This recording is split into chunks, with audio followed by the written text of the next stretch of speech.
Hello, auto mechanic do-it-yourselfers. I'm here today to hopefully save you a ton of time should you come across a scenario where you need to replace the sensors at the rear of an LS1 manifold that has been swapped into a third-gen Camaro or Firebird. As you know, the space between the firewall and the rear of the intake manifold is pretty tight and difficult to get to, although not impossible should you need to replace the sensors. However, should you need to replace the cam positioning sensor, that is impossible without having moved the intake manifold forward due to the location of the map sensor manifold housing, which resides directly above the cam positioning sensor.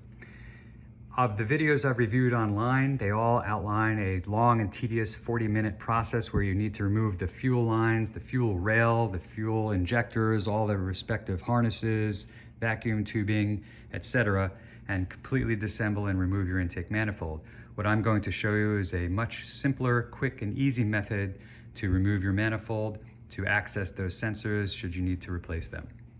In my situation, I have a steel braided hose for my fuel line.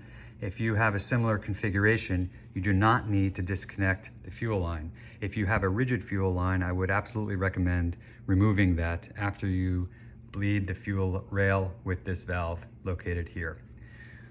Once removed, I would recommend removing the coil pack harness from both the driver and passenger side, and then the 10 bolts that hold down your intake manifold, which are located on the driver's side, 1, 2, 3, 4, and 5, and respectively on the passenger side, 1, 2, 3, 4, and 5. The 10 bolts that hold the manifold in place are these long bolts here that are a 8mm bolt. All are identical. Once you remove those 10 bolts and your coil pack harness, I'd recommend removing a few vacuum lines, your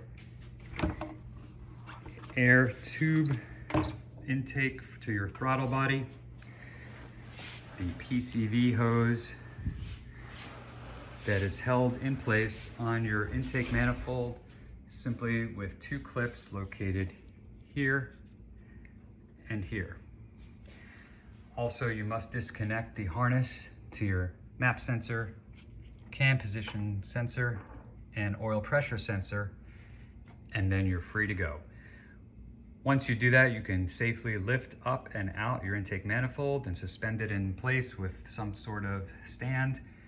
In this case, you'll see I have a nice clearance of about 10 to 12 inches, which gives me plenty of room to replace my cam positioning sensor, which is located here and held in with this single 10mm bolt, my oil pressure sensor here, and the map sensor here, which is simply removed by pushing this clip rearward and then lifting the map sensor directly up.